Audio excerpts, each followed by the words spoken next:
El recurso más vital de todos es el agua. Es muy necesaria para la vida. Aproximadamente el 70% de nuestro cuerpo está compuesto por ella. Por lo tanto, es sumamente esencial para nuestra salud, como también para las actividades domésticas. También es crucial para las industrias, la agricultura, es decir, actividades de mayor importancia de los países. Un ambiente es el entorno en el cual se desarrolla un ser humano. Resulta de la combinación entre sistemas ecológicos y socioeconómicos. Un ambiente árido es aquel con clima seco. Posee poca variedad de vegetales y amplitudes térmicas, tanto diarias como anuales. Las precipitaciones y la cantidad de agua superficial disponible son muy escasas. Entonces, ¿qué pasa cuando el acceso de una región al agua está limitado?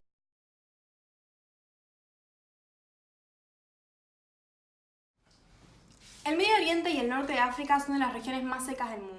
En Medio Oriente, a pesar de la existencia de ríos caudalosos como el Tigris, el Éufrates, el Nilo y el Jordán, esta región se debe enfrentar a este problema de la escasez del agua que es de suma gravedad. En muchos países, cada habitante tiene menos de 1000 metros cúbicos de agua por año. Esto es considerado por la Organización Mundial de la Salud como el umbral mínimo imprescindible. En otros países este rango llega a 500 metros cúbicos y en otros países como Yemen y Somalia la situación es tan grave que cada habitante tiene menos de 100 metros cúbicos por agua por año. Hay numerosos factores que agravan esta situación, como lo es por ejemplo el rápido crecimiento poblacional, la urbanización, el aumento de uso de aguas para la agricultura y la irrigación de superficies, los efectos del calentamiento global, la sobreexplotación y contaminación de los recursos hídricos, entre muchos otros. Los problemas por el agua han motivado conflictos armados entre los países del Medio Oriente, como es el de Israel con Franja de Gaza y Cisjordania, del que vamos a hablar más adelante. En África hay 330 millones de habitantes con sed, casi el 40% del continente. Para combatirla deben recorrer numerosos kilómetros por día en busca de agua. Esta tarea es asignada a niñas y mujeres. Esto afecta al rendimiento escolar y laboral por las horas que requiere. Las niñas sufren además un alto riesgo de violencia por las inseguridades provocadas por los largos viajes que esta confiere. Según la Blue Planet Network, la falta de agua, higiene y saneamientos adecuados provoca 2.2 millones de muertes por año. Junto con la ONU afirman que la diarrea causada por la ingesta de agua en mal estado ha provocado más muertes que los conflictos armados sucedidos por la Segunda Guerra Mundial. El reciente descubrimiento de los acuíferos bajo la superficie de África parece solucionar el problema, pero no es tan simple. En caso de que haya financiamiento, depende quién aporte y cómo se use, porque el agua debe ser aprovechada por los africanos para el desarrollo local. Por otro lado, se debe estudiar cada acuífero por separado, porque no todos son iguales. De hecho, se pensaba que las aguas subterráneas de África eran completamente fósiles.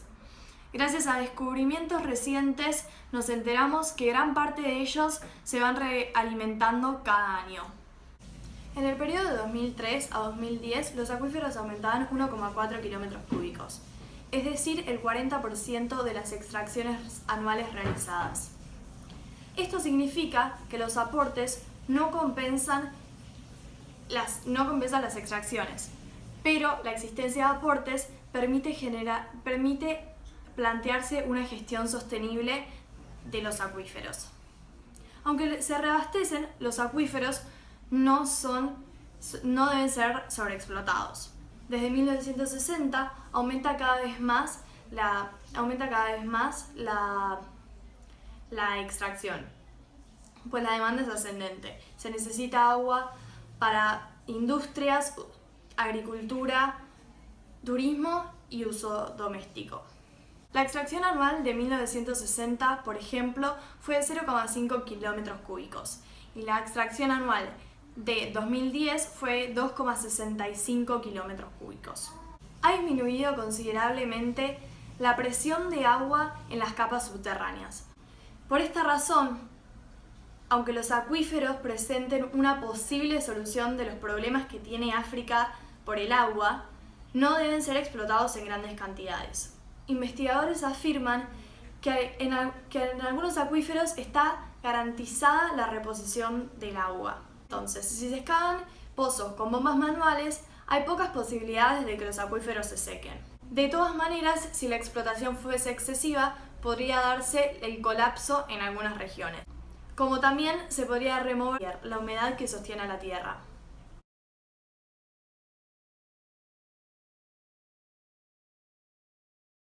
Las mayores cuencas fluviales de la región son las del río Nilo, Tigris, Éufrates y Jordán.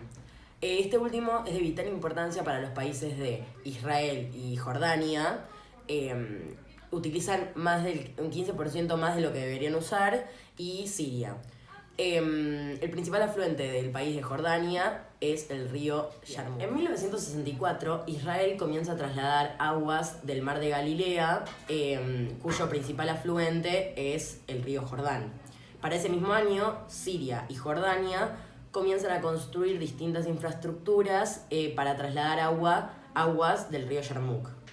Estos tres países, Siria, Jordania e Israel, son los principales causantes de la contaminación del río Jordán.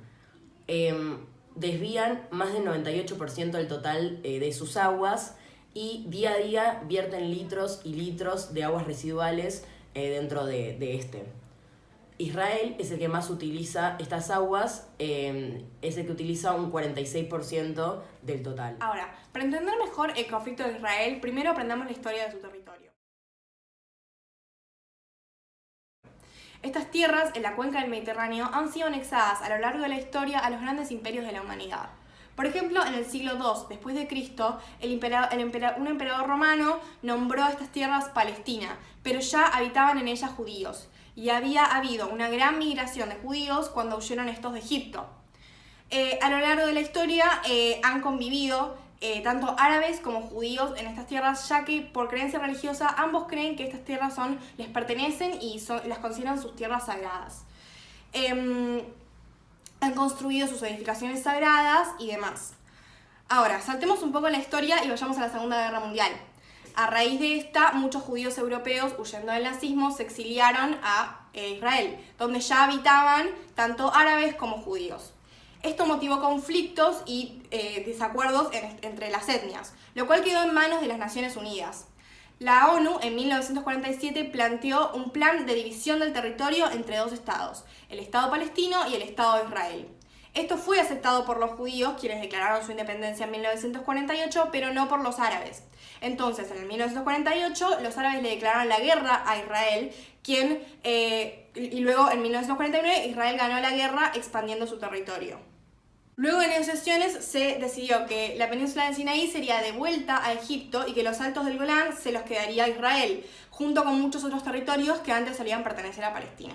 Más adelante, en el 1967, los árabes le volvieron a declarar la guerra a Israel, quien tras solo 6 días se volvió a alzar como ganador, esta vez expandiendo todavía más su territorio.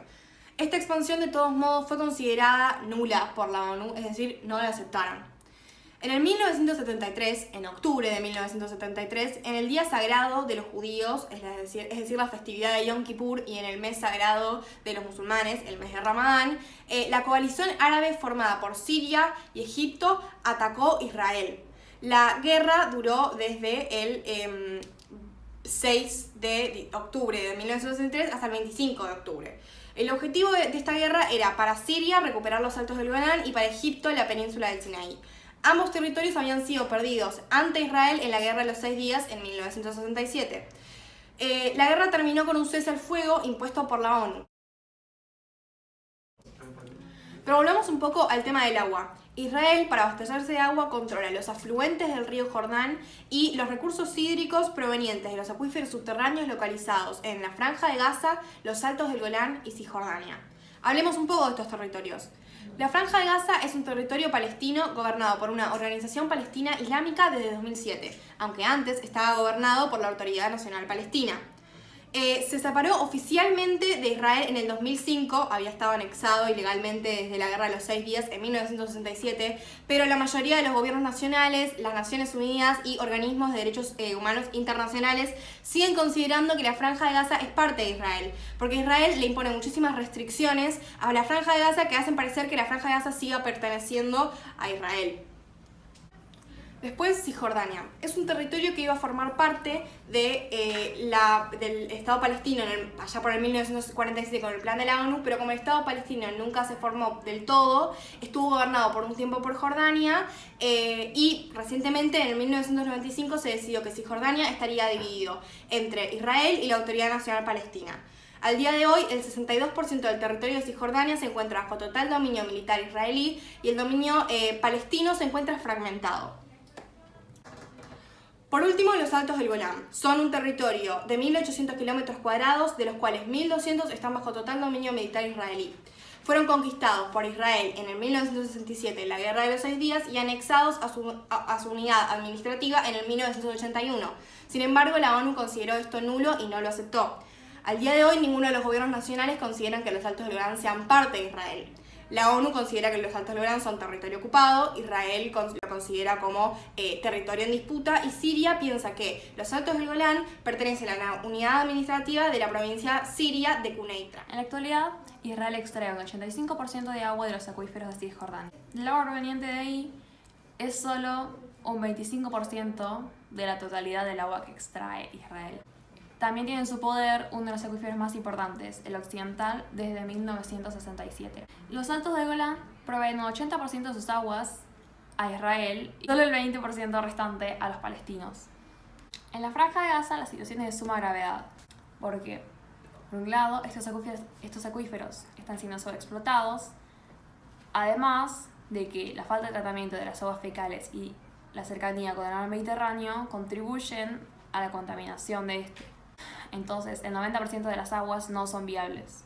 Y el agua es más cara para los palestinos que para los colonos judíos. Y toda esta situación de la manipulación de Israel y el agua provoca que los palestinos tengan escaso acceso al agua.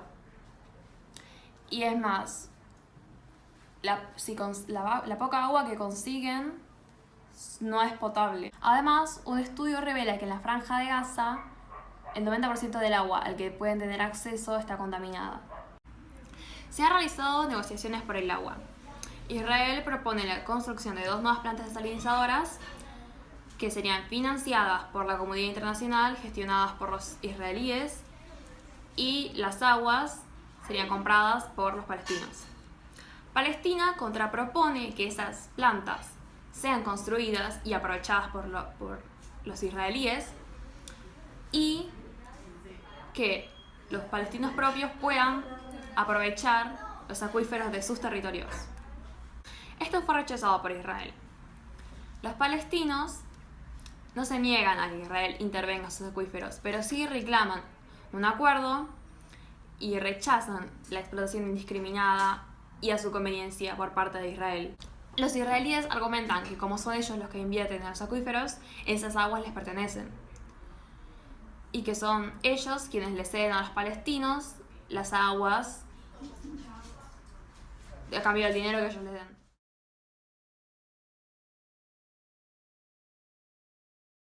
Debido a la aridez de la región, se producen constantes sequías, que provocan hambrunas y muertes por deshidratación. Además, la producción interna se ve obstaculizada por la falta de agua para sostener un sistema de producción basado en la agricultura.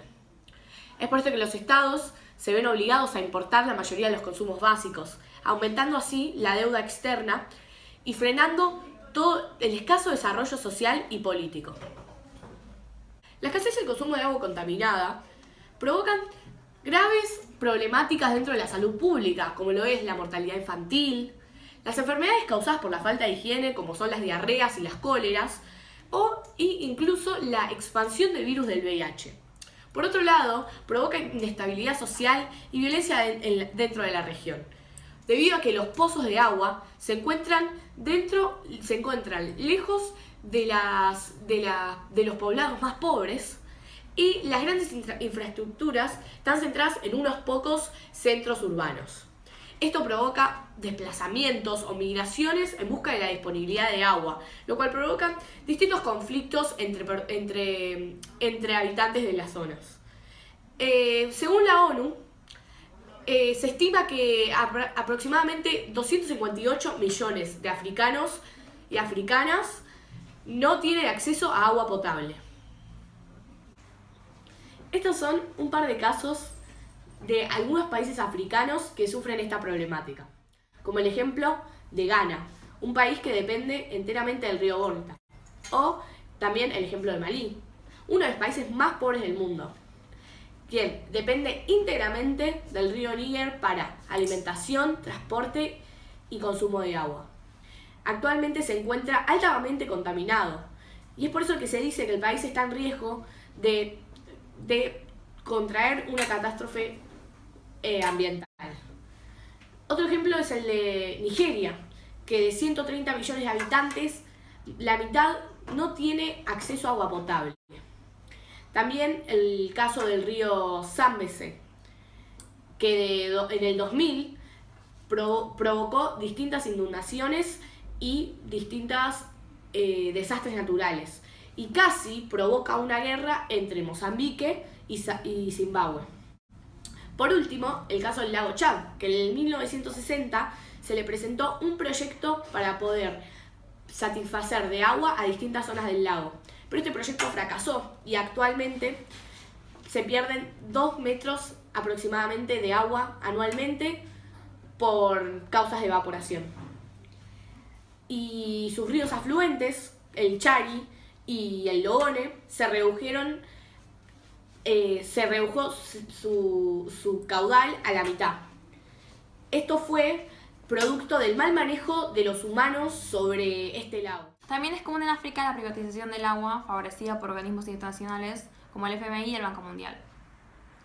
Por ejemplo, en Kenia, 1 litro de agua cuesta el doble que uno de nafta, y la República de Guinea dejó de venderle servicios de agua a las empresas francesas en 1999, por lo que no recibe más aportes del FMI ni del Banco Mundial, ya que estos le exigen la venta de servicios de saneamiento y de agua como comisión para recibir ayuda económica de su parte. Por otro lado, Namibia es uno de los países más secos del mundo. El agua es escasa y los suelos son impermeables. El promedio de precipitaciones anuales es de 250 milímetros cúbicos y 83% de estas se evapora. Las plantas absorben el 14%, el 2% va para alimentar los ríos y el 1% restante para los acuíferos. Las aguas subterráneas cubren el 45% de las necesidades, a la par del rápido crecimiento poblacional y la frecuencia de las sequías. Namibia y Botsuana estuvieron al borde de una guerra por la intención de Namibia de desviar esos ríos. Los ríos de esta tierra son volátiles, efímeros e impredecibles. Se trabaja con acuíferos transfronterizos, economizando sus reservas a través de la prevención de la evaporación y llenando los acuíferos de agua para convertirlos en grandes depósitos.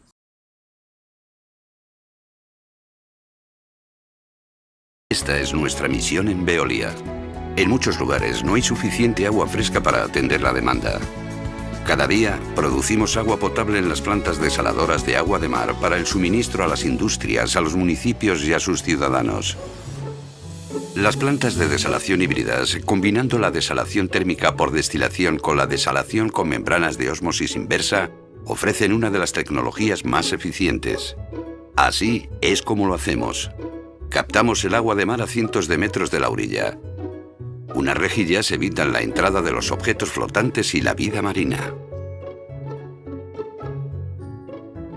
Parte de este agua de mar se desala según el método de destilación. Esta tecnología aprovecha el vapor en exceso de una central térmica cercana para calentar el agua y convertirla en vapor, separando sales y otras sustancias. A continuación, el vapor se condensa obteniendo agua desalada. El agua de mar restante se envía a la planta desaladora con ósmosis inversa. Como hay algas y otras materias en suspensión en el agua, se necesita realizar un pretratamiento.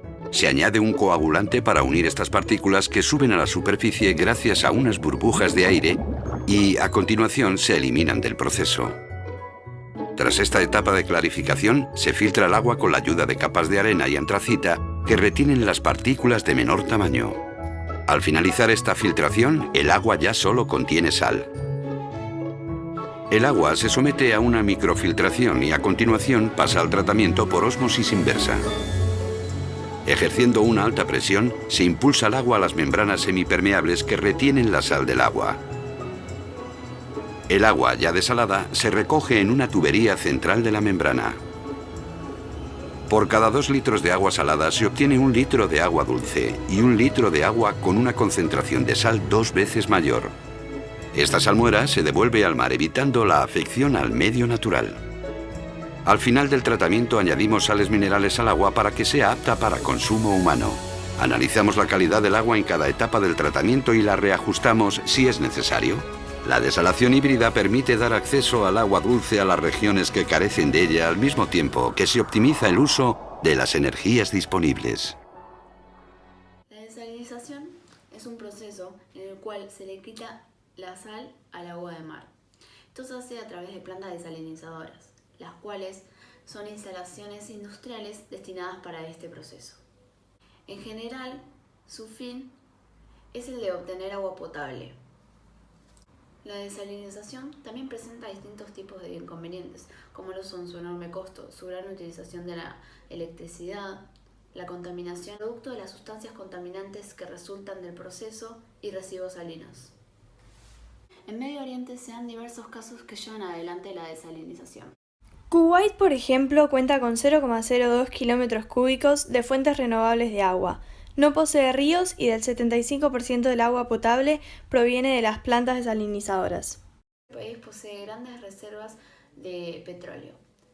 Con el primer dinero que recaudaron exportándolo, construyeron la infraestructura para conseguir el agua potable. También sostienen un proyecto de reutilización de aguas residuales mediante el cual obtienen 52 millones de metros cúbicos de aguas para la utilización animal o agrícola.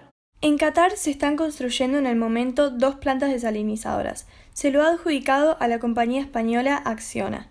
Ambos proyectos suman un costo de 525.000 millones de dólares. Entre ambas producirán diariamente 430.000 metros cúbicos de agua. En Omán, la planta desalinizadora de Barca tiene la capacidad de suministrar 281 millones de litros de agua.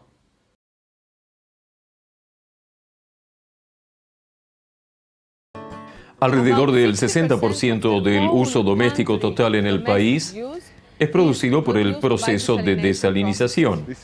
Este es realmente un enorme cambio para Israel entre la actualidad y hace 10 años atrás. El agua de mar desalinizada es utilizada en nuestros hogares. Hoy aproximadamente el 70% de nuestra agua doméstica proviene de la desalinización del agua de mar. Esta es la planta de desalinización más grande del mundo de este tipo. Podemos suministrar más del 20% del total de la demanda de agua para beber en Israel. A través de la construcción de varias plantas de desalinización enormes, actualmente en estos momentos no hay problema con el suministro de agua corriente para todo el país. Todas estas plantas reciben agua del mar Mediterráneo. Ellas pasan a través de todo un proceso y al final pasan esta agua desalinizada, como agua para beber, que pasa a la red nacional. Somos muy respetuosos del medio ambiente. Instalamos una gran tubería. Fue esa la primera vez que se hizo en el mundo, a fines de evitar causarle daño a las reservas naturales entre nosotros y el mar. Esta es realmente una fuerza líder en desalinización a nivel mundial.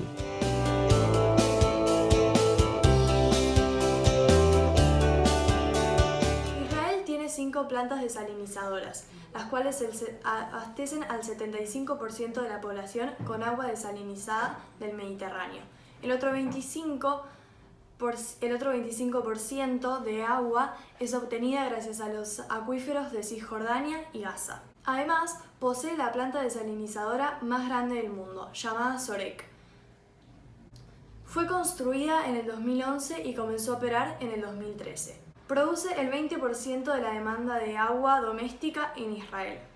La capacidad de la planta de Sorek es de 624.000 metros cúbicos tratados al día. La demanda anual de Israel es de 2.200 metros cúbicos. Para industria se usan 140 millones, para el consumo doméstico 733 millones y para la agricultura 1.200 millones. Este país abastece al 100% de la demanda nacional. Ha logrado tener un desperdicio de agua de menos del 10%. Además, el 91% de las aguas residuales son captadas y tratadas en Israel. El 85% es utilizado como líquido de riego en distintos sembrados. El Mar Aral es un lago endorreico, es decir, un lago que no tiene salida al océano, ubicado en Asia Central, entre Kazajistán en el norte y Uzbekistán en el sur. Fue considerado de los 4 lagos más grandes del mundo, con 68.000 kilómetros cuadrados de superficie. En la actualidad fue reducido a menos del 10% de su tamaño original, considerándose así uno de los mayores desastres medioambientales de la historia. Fue considerado una fuente económica para muchas comunidades, ya que en él se pescaba entre 40 y 50 toneladas de pescado por día y anualmente se llegaba a 20.000 toneladas, alimentando así a millones de familias. También provisionó a Rusia después de la Segunda Guerra Mundial y se pudo desarrollar en ella una bahía. Además, por otro lado, la playa se convirtió en un atractivo turístico, ya que la gente se bañaba ahí. Y el agua y el aire de este ambiente se encontraban muy limpios, con vegetación y lluvias abundantes, permitiendo así a muchas casas situarse en los alrededores. Es por esto que podemos decir que el Mar Aral era un oasis en el desierto. Bueno, después de la Revolución Rusa, la Unión Soviética, con ayuda del río Amu Daria en el sur y Sir-Daria en el norte, con afluentes en el Mar Aral, lo que hace es iniciar un plan para cultivar los extensos desiertos de Asia Central con aguas de este ecosistema. Hacia el año 1930 se empiezan a crear grandes canales para desviar el agua hacia las estepas. Estos canales están muy mal hechos, lo que hace que 70% del total del agua se desaproveche, es decir, que se evapore. En la actualidad, los canales de irrigación de Uzbekistán tienen un 12% de ellos impermeabilizado. Esta irrigación del territorio resultó en campos de algodón y plantaciones de arroz mayoritariamente. La Unión Soviética lo que quería era ser el mayor exportador de algodón del mundo. A medida que los campos y las llanuras se expandían, se empezaba a notar en el Mar Aral los impactos de las alteraciones del ecosistema. Bueno, antes de 1960, entre 20 y 70 kilómetros cuadrados de agua eran desviados por año. Luego, en los años 60, el mar comienza a menguar. Y en el periodo entre ese mismo año y los 80, el agua extraída se duplica y aumenta mucho la producción de algodón. Para los años, entre los años 60 y 70, 6.000 kilómetros cuadrados de agua son desviados y el mar desciende unos 20 centímetros. Es curioso que pasan los años y el mar va descendiendo cada vez más. Por ejemplo, en los años 70 el mar descendió entre unos 50 y 70 centímetros, y en el año 1980 el mar descendió entre unos 80 y 90 centímetros. A mediados de los años 70, cuando los rusos se dan cuenta que hay problemas cerca del mar Aral, deciden ir a visitarlo y se dan cuenta que la situación es muy grave y desastrosa. El mar Aral se había convertido en un lugar imposible de habitar, y este lugar que ya antes era viejo y fértil, ahora se había convertido en un desierto. Dándose cuenta de lo grave que era la situación, los rusos le ofrecen a los locales, ya que como dije anteriormente era inhabitable el lugar, una salida económica y transporte, pero estos se niegan diciendo que de allí venía su familia y de allí venían sus ancestros. A finales de los años 70, la industria pesquera cesó por completo. Se crearon comisiones para intentar reducir la desertización del mar Aral, pero al final esto no ayudó en nada. También se intentó salvar la industria pesquera, trasladaban pescados en trenes desde zonas remotas. Esto sucedía para conseguir trabajo para la población local. A mediados de los 80 el agua bajó en 14 metros, es decir, era un tercio de lo que eran los 60. En el periodo 1973 a 1978, por las condiciones inhabitables que se habían generado en los alrededores del mar Aral, la población empezó a sufrir los impactos. La fiebre tifoidea aumentó 29 veces, así como también la mortalidad infantil. En 1978, el Aral se dividió en norte y sur. Este último, a su vez, se dividió en central y occidente. En la actualidad, la superficie del mar Aral está reducida en 60%. En 1960 era 68.000 kilómetros cuadrados y en 1998 eran 28.687 kilómetros cuadrados y el volumen en un 80. La salinidad del mar fue de 10 gramos por litro a 45 gramos por litro. Cuanto más salino es un mar, es menos apto para el consumo humano. En octubre del 2003, el gobierno de Kazajistán emprendió un proyecto para construir el dique de Kocaral, para separar los mares y elevar el nivel del norte, que supuestamente vendría a ser el original. También se busca reducir su salinidad. La zona sur del Aral se encuentra abandonada. La catástrofe es definitiva y el mar se deteriora más rápido de lo que había sido adelantado por los científicos. El agua sigue bajando. El ecosistema del desierto de Aral se encuentra destruido. Las tierras están contaminadas, las poblaciones sufren de escasez de agua y problemas de salud. Esta última se debe a que cuando el mar se contrae, deja llanuras de sal y otros productos tóxicos, los cuales son arrastrados por el viento a las zonas pobladas. En esta zona predomina el desempleo y la inmigración. En cambio, la zona norte del mar Aral se encuentra estable gracias a la construcción de diques. Los peces están volviendo y los pescadores han recibido ayuda de empresas extranjeras para comprar redes y construir centrales para procesar y congelar pescados. La captura anual es de 1.000 toneladas de pescado, lo cual es el 5% de la captura anual de 1960. Podemos concluir que la escasez del agua es un problema que afecta a muchas regiones y poblaciones del mundo. Es una problemática de suma importancia que debe ser atendida de inmediato. Si no es manejado con precauciones y de forma correcta, este recurso puede sufrir consecuencias irreversibles. Su escasez tiene impactos desastrosos en las poblaciones.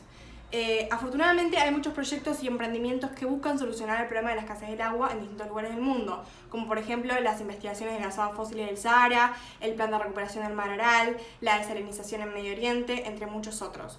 Queda mucho por hacer y consideramos que es una temática sobre la que se tiene que tomar conciencia, ya que aunque no nos demos cuenta, el agua es un recurso sumamente preciado y escaso, y además su presencia es crucial para el desarrollo de la humanidad.